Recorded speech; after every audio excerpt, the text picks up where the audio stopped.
Get straight into it, Reds. If you are new around here, make sure you hit that subscribe button down below. Smash the like button if you are enjoying the content today. There's going to be 4 news stories today, everyone. We're going to be previewing the Southampton game this weekend, the final concluding game for Liverpool, if we can hopefully finish strong, in which has been a very disappointing season. And we're talking about Lavia, potential move to Liverpool, potential move to another Premier League club as well. Mohamed Salah's social media post, which has garnered quite a massive traction from a lot of rival fans, but we're Liverpool, we're massive, and Mohamed Salah is one of the best players in the world, so of course it's going to get the rival fans a bit disgruntled, really, to say the least. We'll speak about that as well, and a little bit about on James Milner being gifted a certain piece of Anfield memorabilia that he will cherish, hopefully, at home. Straight into, of course, the comments coming out from the Times Sports. As you can see, Chelsea and Liverpool are monitoring the situation of Southampton Roméo Lavia, with the relegated club valuing the 19-year-old midfielder at over £40 million as well. It's garnered quite a lot of interest as well, chat. In the last couple of weeks, there has been reports supposedly linking him to Liverpool. Until he signs and he's holding up a Liverpool shirt, then that's when, for me, I will be believing the reports. 19 years old. When we've all watched him this season, when I've seen him on Match of the Day, or as I said, I've not seen a lot of Southampton this season, but by all accounts from the journalists and people that have watched Southampton a lot more than I have, he's a player that plays with a certain maturity about his game. He brings quality into that role as well. And people might go, oh, he's been relegated and all that. But for me, first and foremost, you look at what Liverpool have done in the past. When you look at Shaqiri getting relegated, I think it was with Stoke, bringing him in, played a very important role in that Champions League semi-final. He played well when he come in for a small fee. Gini Wijnaldum as well did get relegated with Newcastle. We brought him into the football club, and the rest is history with Gini. We know how important he was to the fabric of Liverpool Football Club. And potentially now with Lavia, of course, he was on the books at Manchester City. I think it goes into next season. They potentially could have a buyback option next summer. But I tell you what, Southampton financially will be interesting to see how crippled they are in relation to their monetary value going into the Championship season. Whether hopefully they'd like to recoup a big transfer fee in that, and then they can just improve the quality in terms of the Championship and hopefully get them back into the Premier League. But chat, as I said, I've not seen a lot about him, but if you've seen, everyone, if you're watching or whatnot, let us know your thoughts. What's his biggest strengths? Obviously, he's 19 years old, very versatile. Looks quite a quick player in terms of that, and that's what Liverpool have needed this season. As we all know, we needed legs to very much combat in terms of those transitions. So, be interesting times, Reds. If Liverpool do garner a lot more interest in this deal, if we go for him, then I'll tell you what, at the age of 19, he's got so many years ahead of him. And what you do get with a player like Lavia, he's got Premier League experience. That's one thing that does get thrown about when you do sign a player from abroad, really. How well and how quickly, first and foremost, would they settle into a Liverpool or just a Premier League team, for example. But keep an eye on that one, chat, anyway. Let us know your thoughts on that. Would you like to see Lavia at the football club? So, looking like Liverpool have got a strong interest in the young lad, so time will tell. Moving on to the next story, as you could probably, if you haven't seen the chat, I know a lot of you don't really have a lot of social media anyway, but Salah did tweet this last night after the Manchester United game, expressing his frustration, really, at Liverpool, like all of us, really. He's disappointed. Salah and Alisson Becker first, and before we get stuck into this, Salah and Alisson Becker this season, they deserve everything, in all honesty. Virgil's had an off-season, but mainly those two players, they deserve, they are two legendary players in European football. And the fact that we're not playing European competition, of course, but if it wasn't for those two, I think we might have been scrapping it out with Everton down there in the bottom. But going into what he said, I'm totally devastated. There's absolutely no excuse for this. We had everything we needed to make it into next year's Champions League, and we failed. We are Liverpool, and qualifying to the competition is the bare minimum.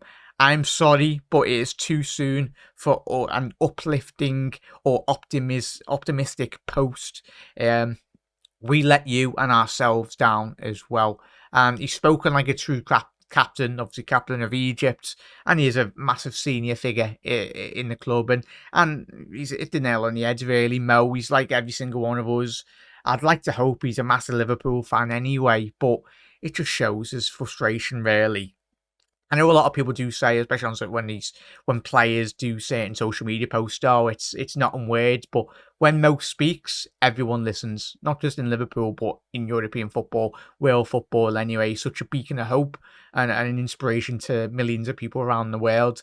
And like him, and I think was it Mo or one of the, I forgot who it was, a couple of weeks ago anyway, done a press conference and just spoke about really the missing out on top four. What would that do to this Liverpool side? And we're hoping it does lead us on to better things next season. It's a realisation really for a lot of those players that they need, yes, we can question Klopp's tactics in certain games, the player performances as well this season, but I think this year it's a factor of everything. The medical department's not getting right players in, the players not performing on certain week games as well. The managerial, certain tactics within games, certain control within a game. So yeah, it's just everything this season has gone absolutely, completely wrong. But I'm hoping, but we'll find out in the summer.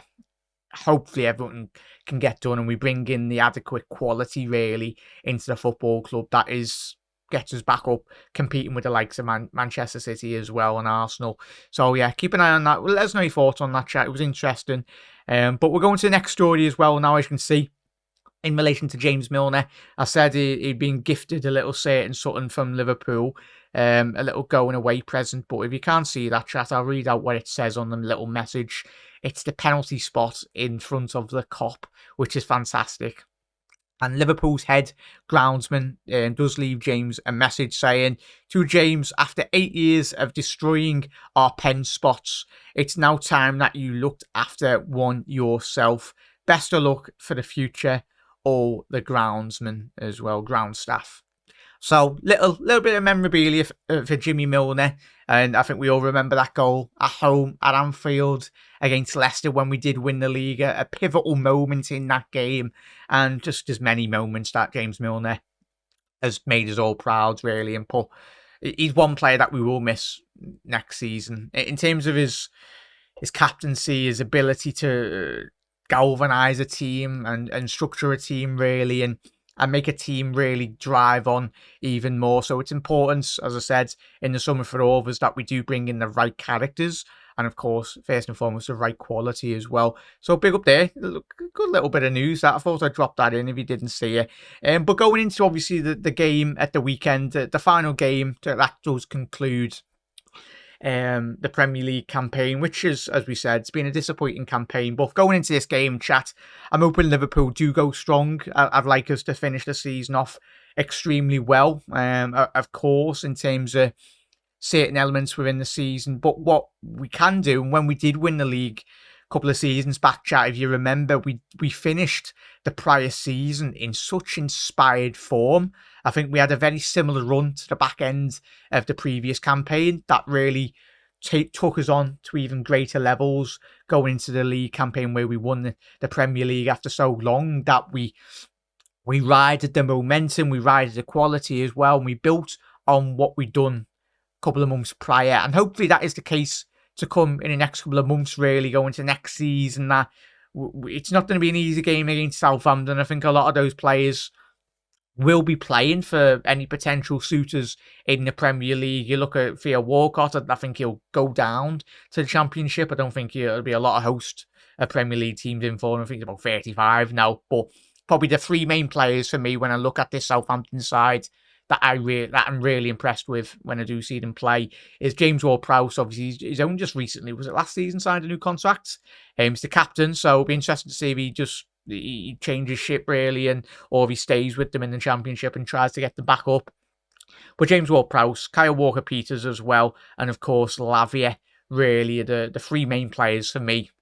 And there's a couple of players there that you would anticipate would stay in the Championship. Not really got enough quality. But similar, Southampton getting rid of a couple of managers. Ralph Hasenhuttl and the ex-Luton manager as well. Completely forgot his name, but that just goes to show how much of a poor manager he was. Didn't really stand out much to me. But yet again, it just indicates the sloppiness and then the neglect, really, at certain clubs down there in the Premier League.